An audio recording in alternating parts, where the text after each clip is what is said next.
kuna mata, moyo unavawa, tou ya kuna Jesu bonesi wedu, nekutenda tou ya ujishango jedu, ora pawa kaneta, shakana kakuwayo, mukuna mata, tino komborerwa, ora pawa kaneta, shakana kakuwayo, nguwaye kuna mata, tenzi oswedera, anetiti kunza mana wajijema, jesetino jisa, amakomba ake, ora pawa kane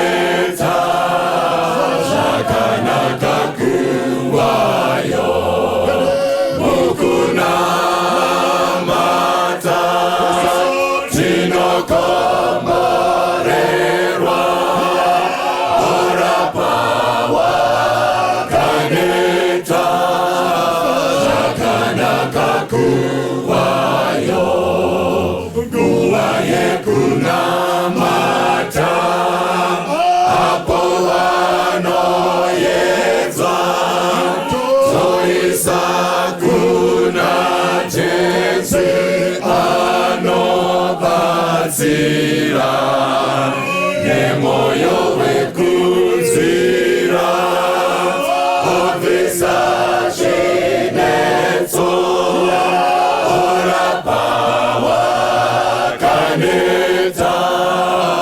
zvakanaka kuwayo mukunamata tinokomborerwa orapa wakaneta zvakanaka kuwayo panguva yemunamato tinosembera zvikomborero zvese tinozviwana mukusembera iye hakuna dambudzo orapa wakaneta zvakanaka kuwayo mukunamata tinokomborerwa orapa wakaneta zvakanaka kuwayo. Ndinokukwazisai mose muzita raJesu Kristu mambo wedu. Tasangana zvekare mukati mechirongwa chedu chatinotaurirana nhau dzeruponeso. Dai Mwari vatibatsira mukati mezuva ranhasi patiri kubata chidzidzo chinobata upenyu hwedu, chidzidzo chinobata ukama hwedu naMwari. Saka Mwari vatiitire zvakanaka mukati menguva inoi. Musoro wenyaya unoti Mwari hona chechi yako. Mwari hona chechi yako. Mukati mezuva ranhasi tirida kubata sangano raMwari. Mukati mezuva ranhasi tirida kubata vatendi vanoti isusu takatenda mukati mezita raMwari. Dai Mwari vatiitira zvakanaka, Mwari vatitungamirire mukati menguva inoi. Ngativei nenguva yekuti tinamate. Mwari Baba muriko kumusoro kudenga, chitaurai kwatiri, isu takateerera. Tinokumbira kuregererwa kwezvivi zvatinokutadzirai. Zvimwe zvivi izvi zvikakanganisa kunzwika kweshoko renyu. Tiregererewo Mwari, mugadzirire moyo yedu kunzwa shoko renyu. Mweya wenyu mutsvene ngaabate ushe panguva ino. Pakududzirwa kweshoko irori ngaadudzire ari iye amene. Zvigotibatsira pakurarama kwedu. Takagadzirira kudzoka kwenyu kwechipiri. Ngoni dzenyu tsidzi dzenyu zvigoramba zviri pamusoro pedu. Kubva zvino nokusingaperi tanamata kuburikidza ndiJesu Kristu akatifira pamuchinjiko. Amen. Mwari hona chechi yako. Tiverengerewo vhesi redu rekutanga riri kubva kuna Revelation chapter 11 verse 1 na 2. Mwari hona chechi yako. Zvino ndakapiwa rutsanga rwakaita somudonzo. Mutumwa akati, simuka uyere temberi yaMwari. Simuka uyere temberi yaMwari nearitari nevanonamata mairi. Chimbomira panapa, Mwari anoshanyira Johani obva amurayira kuti simuka Johani uyere temberi nevanonamata mairi. Ndakabva ndaita mubvunzo kuti konai Mwari, mukati metemberi yenyu, pamberi pearitari yenyu, munoda kuyera chii? Saka dai Mwari vatibatsira vana vaMwari. Ndakati ndakatarisa ndikaona sangano raMwari kuti mukati mechechi yaMwari mune zvinhu zvirimo Mwari zvaanofanira kubvisa. Osaka ati Johani, tora rutsanga runenge mudonzo uyere temberi yaMwari nevanonamata mukati. Dai Mwari vatibatsira, Mwari vatiitira zvakanaka. Saka panguva iyi Mwari ari kuda kudhila nechechi yake. Mwari ari kuda kudhila nevanhu vanoti tinonamata Mwari. Saka Mwari anoda kuyera Saka ngatitarisei mukati metemberi yaMwari munowanika vanani? Mutemberi yaMwari munowanika Eridha. Saka pari kunzi simuka Johani uyere Eridha. Mukati metemberi yaMwari munowanikwa ani? Munowanikwa mudhikoni. Mwari ari kuti Johani simuka uyere mudhikoni. Mukati mechechi yaMwari munowanikwa ani? Munowanikwa mai veDhoka, munowanikwa mai veruwadzani. Mwari ari kuti Johani simuka uyere mai avo, uyere baba avo, uyere mwana avo mukati mechechi yaMwari. Endai pamberi pavhesi 2. Asi siya ruvazhe ruri kunze kwetemberi. Siya ruvazhe ruri kunze kwetemberi. Usayera ruvazhe uku. Nokuti rwakapiwa vahedheni. Vachatsika guta dzvene naMwari. Gara henyu pasi munhu waMwari. Tarisai vana vaMwari, pane nguva Mwari yaanodhila nechechi yaasingadhili nenyika. Tosera vana vaMwari. Saka pari kunzi Johani simuka yera temberi yaMwari, usayere ruvazhe ruri kunze. Saka teerera unzwe munhu waMwari uri mukati mechechi yaMwari. Mwari ari kuda kukuyera kuti aone kuti ueridha hwako, ufundisi hwako, upasta hwako, udhikoni hwako, umai eudha hwako hwakafanira here pamberi paMwari. Saka dai Mwari vatibatsira, Mwari vatitira zvakanaka. Saka Revelation chapter 11 Mwari ari kuexpressa judgment mukati mechechi yake. Ari kubudisa rutongo guru kuitwa mukati mechechi yaMwari. Saka batai pfungwa iyi vana vaMwari, pane nguva judgment painobata chechi yaMwari, paisingabati vanhu vasinganamati Mwari. Judgment panenge pachitongwa chechi, Mwari anenge asina basa nevanhu vari kushe. Mwari vatibatsire, Mwari vatitira zvakanaka. Endai pavhesi rinotevera. 1 Peter chapter 4 verse 17. Famba. Nokuti nguva yasvika kuti kutonga kutange paimba yaMwari. Zvino kana kukatanga kwatiri, kuguma kwavasingateereri vhangeri yaMwari kuchagoveka. Mira ipapo musati maita pa18. Zvikanzi naPeter panapa, kutonga kunotanga paimba yaMwari. Tosera naMwari. Kana kukatanga kwatiri, komagumo evahedheni achagovei. Teererai munzwe vana vaMwari. Judgment begins in the house of the Lord. Ndakati ndakatarisa mukati meshoko raMwari, ndinosangana nemhando dzemarutongo dzinogona kuita 3. Mhando yerutongo imwe irimo mukati meshoko raMwari inowanikwa pana Revelation chapter 20 verse 4. Inoti ipapo ndakaona zvigaro zveushe zvichigadzwapo, nevakanga vakagarapo vakapiwa simba rokutonga. Tosera vana vaMwari, vapi vakapiwa simba rokutonga? Vaya vasina kunamata zvifananidzo, vasina kunamata chikara nemufananidzo wacho, vakatonga naKristu for 1000 years. Saka pane judgment ichaitwa vana vaMwari nevanhu vanenge vaponeswa mushure mekunge Jesu Kristu auya kuzotitora kuenda kumusha kumusoro kudenga. For 1000 years tinenge tichitonga tiri kumusha kumusoro kudenga, tichida kunzwisisa zvakavanzika zvezvatisingazivi. Zvichapindugwa pa-investigative judge, zvichapindugwa pa-review judgment tiri kumusha kumusoro kudenga. Rumwe mhando yerutongo inotevera tinoiwana pana Revelation chapter 20 verse 13. Inoti gungwa rikabudisa vanga vari mariri, vanhu vakatongwa. Ani nani akawanikwa zita rake risimo mukati mebhuku yeupenyu, akakandirwa mukati medziva remoto nesuferi, akaparara nekusingaperi. Saka imwe mhando yekutonga iripo is the final judgment, pachaparadzwa nyika yose. Asi pane rutongo guripo vana vaMwari, gunoitwa mukati mechechi yaMwari, gunoitwa mukati mevanhu vanonamata Mwari. That is investigative judgment. Dai Mwari vatibatsira, Mwari vatitira zvakanaka. Saka this judgment begins in the house of the Lord. Mwari vatibatsire, Mwari vatitira zvakanaka. Zvii zvinoitwa mukati mechechi yaMwari? Famba itinzwe pavhesi 18 apo. Verse 18. Uye kana zvichiremera vakarurama kuti aponeswe. Kana zvichiremera vakarurama kuti aponeswe. Kwauyo usingadi Mwari nomutadzi. Dai Mwari vatibatsira vana vaMwari. Judgment begins in the house of the Lord. Teerera unzwe munhu waMwari. Kana iwe uchiita hudi zvekunamata Mwari, magumo ako achagovei. Kana zvichiremera maelders, kana zvichiremera mapastors, kana zvichiremera vamadhikoni, kana zvichiremera vana maidhoka, kana zvichiremera amo kuti iponeswe, ko iwe unoti handidi kunamata Mwari, hanzi uchaonekwe piko. Saka Mwari vatibatsire, Mwari vatitire zvakanaka. Saka panguva inoi regai timbopinda mukati mechechi yaMwari, timboona kuti nemhaka yei Mwari achiti judgment must begin in the house of the Lord. Saka musoro wenyaya uchiti Mwari ona chechi yako, Mwari ona chechi yako. Nemhaka yei Mwari akadaro kuti rutongo kunotanga mukati meimba yake. Ende pavhesi rinotevera. Revelation chapter 2 verse 9. Ndinoziva mabasa ako. Ndinoziva mabasa ako nekutambudzika kwako. Nourombo hwako. Urombo hwako ndouziva.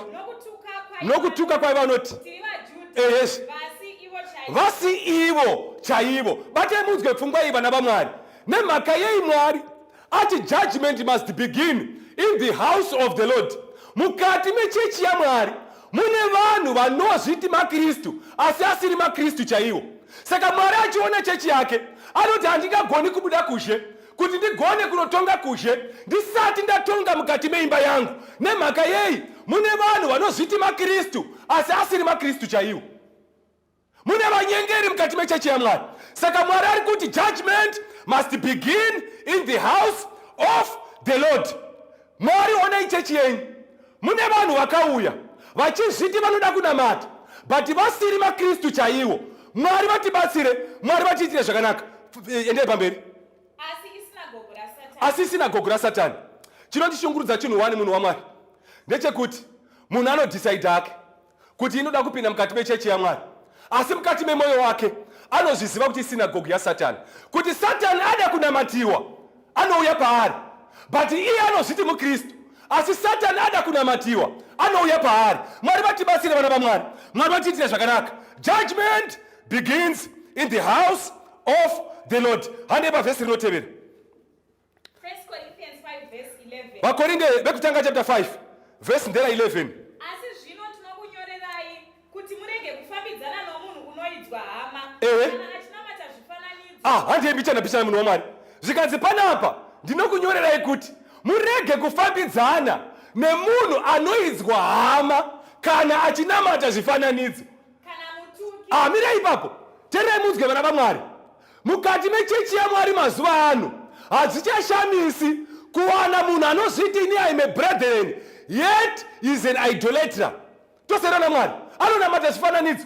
Mukati mechechi yaMwari munonamatwa Mwari wekumusoro kudenga, but iye anoita chivindi chekupinda mukati mechechi yaMwari.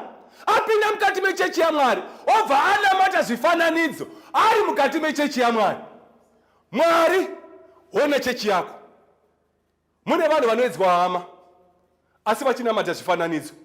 Mune vanhu vanoedzwa hama asi vari vatuki. Famba itinzwa hanzi kudii futi. Kana unosimwa doro. Mukati mechechi yaMwari mune vanhu vanoedzwa hama but vanosinwa doro. Ndakatarisa hangu niri vhesi iri ndikati munhu waMwari haamwi doro, munhu waMwari anosimwa doro. Mukati mechechi yaMwari munowanikwa vanhu vanoti ini doro ndomwa pamapati, ini doro ndomwa kupera kwegore paNew Year, ini doro ndomwa occasionally. Ndo mamwiro anoita vanhu vaMwari. Saka zvikanzi rega kufambidzana nevanhu vanoedzwa hama kana munhu iyeye achisinwa doro. Saka Mwari achiona chechi yake makazara vanhu vanotuka, makazara vanhu vanonamata zvifananidzo, makazara vanhu vanosinwa doro. Mwari anoti judgment must begin in the house of the Lord. Mwari vatibatsire vana vaMwari, Mwari vatiitire zvakanaka. Hanzi unoedzwa hama asi uchiita zvinhu zvinonyangadza. Ndakatarisa sangano raMwari ndinoona vanhu vanouya kuzovanda, asi kana vavanda muchechi yaMwari vanoenda kuzhe vachinoita mabasa akaipa. Judgment must begin in the house of the Lord. Mwari ona chechi yako. Famba itinzwe. Kana gororo musadya nowakadai. Kana uchida kuona vanhu vanovhara, vanhu vanonamata Mwari, muri kunzwa here? Munhu wechechi anokuvhara zvine mavhesi, obva akuvhurira mavhesi ekuti anokuwikena pakutevera mari yako. Munhu wechechi. Saka zvikanzi mukati mechechi munowanikwa magororo, mukati mechechi munowanikwa mbavha, mukati mechechi munowanikwa vanhu vanosimwa doro. Mwari ona chechi yako. Judgment must begin in the house of the Lord. Mune magororo anouya zvakanaka munhu wechechi. Munhu waMwari ndipowo mari yako. Rudawo $100. Ndinokupa mangwana chaiye. Ndinonge ndaidzora munhu waMwari mangwana chaiye. Munhu waMwari uchimpa 100, Mwari vakuitire zvakanaka. Mwari wawedzere mazuva, Mwari vakutungamirirei, Mwari vakuitire zvakanaka. Tinozere vana vaMwari. Munhu waMwari but anokuvhara. Hanzi usadya nowakadai. Famba itinzwe munhu waMwari. Isaiah 24 verse ya 16. 24 verse 16. Takanzwa nziyo dzichibva kumigumo yenyika. Takanzwa nziyo dzichibva kumigumo yenyika. Dzichiti. Yes. Vakarurama ngavakudzwe. Wakarurama ngaakudzwe. Asi ini ndikati. Zvikanzi kudini Isaiah? Ndinoonda. Ndinoonda. Ndine nhamo. Vanyengeri vakaita nekunyengera zviro kwazvo vanyengeri vakaita nekunyengera kukuru. Muri kunzwa here pati kudzipana pana Isaiah? Isaiah anomira akateerera. Zvikanzi ndiri kunzwa nziyo mukati menzeve dzangu. Nziyo idzi dziri kuimbwa. Padziri kuimbwa dziri kuti wakarurama ngaakudzwe. But zvikanzi naIsaiah inini ndinoonda. Nemhaka yei Isaiah uchionda pachiimbwa nziyo dzinoti vakarurama ngaakudzwe. Zvikanzi vari kuimba vacho vari kuita nekunyengera. Zviro kwazvo vari kuita nekunyengera kukuru. Tine vaimbi mukati mesangano. Tine vaimbi mukati mechechi. Hatisi kunyengera here vana vaMwari? Hatisi kunyengera here? Asi tichiimba nziyo dzekumusha. Tichiimba nziyo dzekudenga. Tichiimba nziyo dzinopa vanhu tariro. But tichiita nekunyengera. Zviro kwazvo tichiita nekunyengera kukuru. Mwari, ona chechi yako. Mune vaimbi vari kuimba asi vachiimba nekunyengera. Vapedza kuimba tonoita mabasa edu. Mwari, ona chechi yako. Mwari aone chechi yake. Obva ati judgment must begin in the house of the Lord. Mune vaimbi imomo vane mikurumbira nemazita anotyisa, asi pavanopedza kuimba vari kunorarama zvakasiyana nekuimba kwanga vachiita. Anoimba vanhu achivapa nziyo dzekuenda kumusha, asi iye kana akurarama haasi kurarama zvekuenda kumusha. Ari kutorarama zvekuenda kumusha kwake kugokwe, kana kuri kuenda kumusha kwake kumuzarabani, asi achipa nziyo dzekuenda kumusha kumusoro kudenga. Mwari vatiitira zvakanaka vana vaMwari. Mwari vatitungamirire. Mwari, ona chechi yako. Kunyangwe mukati mechechi maitwa zvakaipa. Tose here vana Mwari, mukati mechechi maitwa zvakaipa. Kune vanhu vanomira vachirwadziwa nezvinonyangadza zvinoita mukati menyika. Usafungidzire mwanasikana kuti ukati hakuchisina mhandara, teerera unzwe munhu waMwari. Mhandara dziriko, vachiko vakamirira Jehovha. Teerere munzwe vakomana vari pano. Usati hakuna mukomana nita musikana 1. Teerera unzwe mukomana. Varipo vanomirira Jehovha, vanogomera nezvinonyangadza zvinoitwa mukati menyika inoyi. They are there. Varipo. Mhandara dziripo. Teererai munzwe mai. Imi munoita makuhwa. Musamuzati munhu wese anoita makuhwa. Aiwa, varipo vasingaiti. Teererai munzwe baba. Munogona kuita small house. Zvonzi varume vese vakafanana. Aiwa, usafananidze varume. Varume vakatosiyana. Kune vamwe varume vasingaiti small house, vanogomera nezvinonyangadza zvinoitwa mukati menyika. Usabatanidzire vanhu vese. Tendeuka. Usasimbiswe kuti varume vese vanozviita. Usasimbiswe kuti vasikana vese vanozviita. Usasimbiswe nekuti vakadzi vese vanozviita. Tendeuka. Kune vakadzi vasingazviiti, vakamirira Jehovha nekurwadziwa nezvinonyangadza zvinoitika mukati menyika. Chinhu chinondirwadza, zvikanzi pfuura uurayi, utange panzvimbo yangu tsvene. Zvikanzi vakatanga nemaeridha vakanga vari pachechi. Teererai munzwe vana vaMwari. Pachauya Jesu Kristu, pane maelders achaparadzwa. Tinoziva vana vaMwari. Asi vakasevha Mwari kwemakore avo yese, vakamunamata, asi pakupedzisira vachaparadzwa. Nemhaka yei? Vaita zvinhu mumwe nomumwe muchikamuri chake, vakavanda. Mwari, ona chechi yako. Famba unzwe. Unzwe kuti chii chiri kudiwa naMwari apo. Matthew 25 verse ya 32. Verse 32. Namarudzi ose akaunganidzwa pamberi pake. Uchanaona somfudzi anonaona makwai. Yes. Muri kunzwa here vana vaMwari? Zvikanzi nguva inosvika, munhu anotifudza vana vaMwari mukati meimba yaMwari is the great shepherd. Ane maziso anopfuta moto, anoona pese. Hanzi acharaura makwai, achibudisa mbudzi mukati memakwai. Teerera unzwe munhu waMwari. The purpose of the investigative judgment is to separate the goat and the sheep. Tose here vana vaMwari kuti makwai, mbudzi dzibude mukati memakwai. Teerera unzwe munhu waMwari. Uri mukati mechechi yaMwari. Hausi gwai here, hausi mbudzi here. Dai Mwari vatibatsira. Mwari vatiitira zvakanaka. Famba itinzwe. Muparidzi 12 verse ya 13. Muparidzi chapter 12 verse 13 izvi. Zvinoshoko guru pazvose ratanzwa here. Here izvi. Itya Mwari izvi. Uchengete mirayiro yake. Fanira vanhu vose. Yes. Nokuti Mwari achatonga basa basa rimwe nerimwe. Yes. Sure.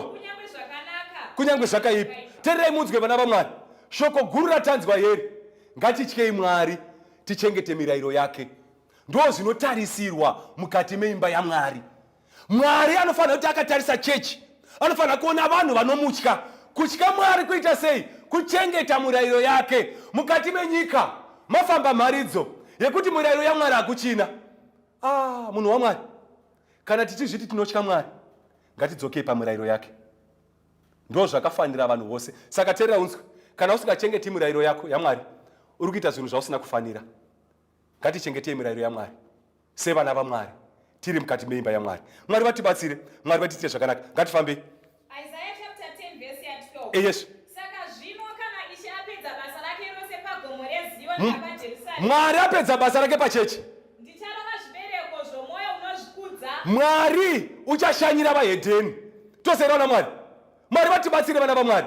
Kana Mwari apedza basa rake nechechi, when investigative judgment is done, God will visit the ungodly. Mwari vatibatsire vana vaMwari. Mwari vatiitire zvakanaka. Zvinogona kuita zvimwe zvinotiomera maKristu mukati mekurarama. Unoda kuti uite business rako, there are some principles dzaunoexercise. Dzimwe dzacho hadzigamuchiriki mukati mebusiness society. Unogona kushaya matenda nekuda kwemaprinciples ako, but munhu asinganamati Mwari anogona kungokanda so obva atohwina tenda. Nemhaka yei? Haana maprinciples anokugaidha. Togona kutambudzika vana vaMwari. Kwechinguva chino mukati menyika inoi, ndava kutenda kwedu kuri limited mukati menyika inoi. Kune zvinhu zvatisingagoni kuexercise mukati menyika inoi. Asi vahedheni vanotanga vari kubudirira. Vahedheni vanoita zvinhu zvavo vachienda zvichifamba. Teerera unzwe munhu waMwari, when God is done with his people, he shall visit the ungodly. Ndo pamunoona Mwari achirova nyika ine matambudziko manomwe kupedzisira. God is now visiting the ungodly. Mwari vatibatsire vana vaMwari. Let's just endure vana vaMwari for this period sevana vaMwari. Kutambudzika kwatiinako panguva inoi hakungaenzaniswi nemufaro watichazove nawo kana taponeswa. Let's endure vana vaMwari. Kunakidza kuri kuita nyika inoi vana vaMwari kuti varaidza, asi kune nyika inonakidza vana vaMwari yatakagadzirirwa naMwari kumusha kumusoro kudenga. Mwari vatibatsire vana vaMwari. Mwari vatiitire zvakanaka. Tikaenda kuna 1 Timothy chapter 3 verse 15, unorayira Paul achirayira kuna Timothy kuti iwe Timothy, kana ndikanonoka kudzoka, you have to teach the church kuti ifambe mukati menzira dzezvokwadi, mbiru nechitsigiro chezvokwadi. Chechi yaMwari inofanira kuva chechi yezvokwadi. Kana wakatarisa chechi yaMwari inofanira kuwanikwa naKristu isina gwapa. Mwari vatibatsire vana vaMwari. Mwari vatiitire zvakanaka. Verengai vhesi redu rekupedzisira. Mabasa vaApostora 17 verse ya 30. Verse ya 30. Naizvozvo Mwari vakarega hake kurangarira kwake. Nguva dzekusaziva. Yes. Asi zvino unorayira vanhu vose. Say yes. Hallelujah. Nemhaka yei? Nokuti wakatara zuva raachatonga nyika yes. Yes. nomurume waakagadza. Yes. Akasimbisa shoko iro kuna vose. Yes. Pakumutsa kwakafa. Mwari vatibatsire. Ngatitendeukei vana vaMwari. Shoko guru heri. Mwari wakarega hake kurangarira nguva dzekusaziva, asi unorayira vanhu vose kose kose kuti vatendeuke.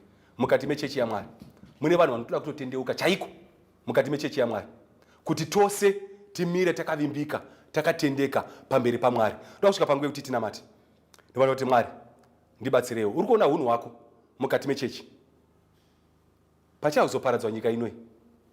Chimwe chinhu chandofarira Solomoni achinyora kuna chapter 2 yaMuparidzi chapter 2 verse 15, anoti zvinoitirwa benzi ndozvandichaitirwa ini, saka ini ndaigova wakachenjera papiko.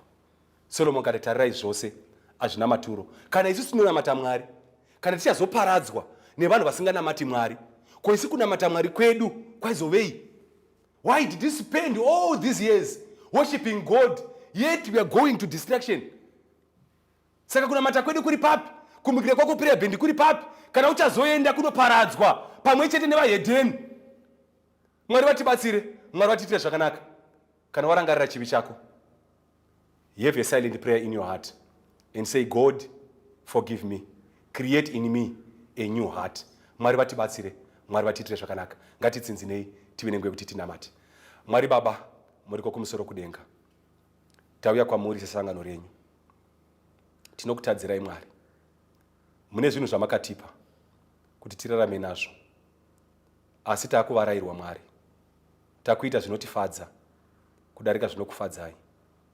Asi pane dzino nguva Mwari matirayira kuburikidza neshoko renyu kuti judgment is being done in your house.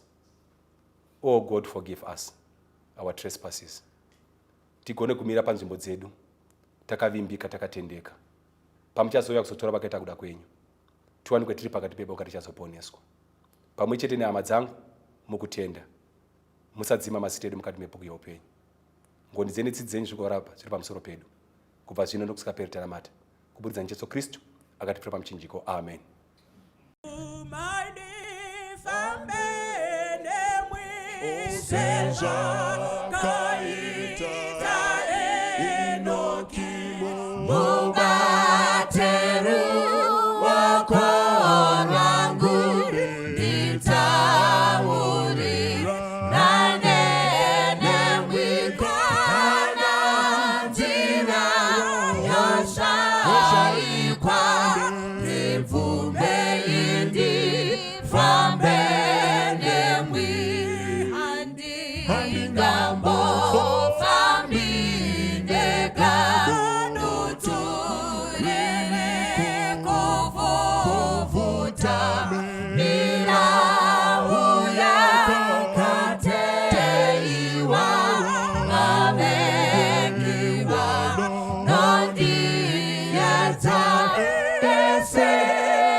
Anachitema upenyu wake wapiweni, upenyu wake wechitema wafukwane wake uchena, nofukizwane upenyu wake nozoziwa upenyu wese, upenyu wangu wechitema wafukwane wake uchena, zironda zechitema zadzama zadzatuka mweya unoja, omfufukidzwa nemwijesu nosunungurwa nemutemo,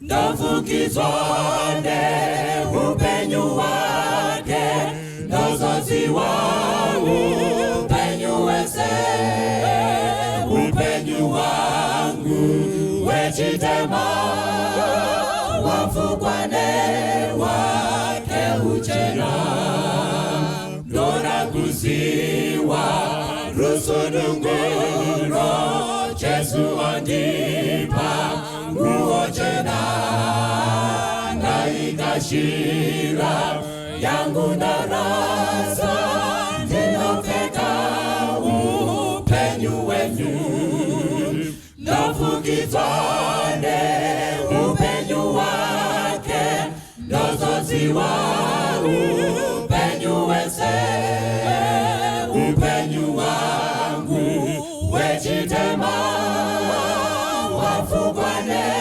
wake uchena, ndotorerwane ruforo rwangu ndarurambiswa nemitenzi, ndaerezwane izwi renyu ndozokashira mbiri yenyu, ndafukizwane upenyu wangu Maziwa upenyu wese upenyu wa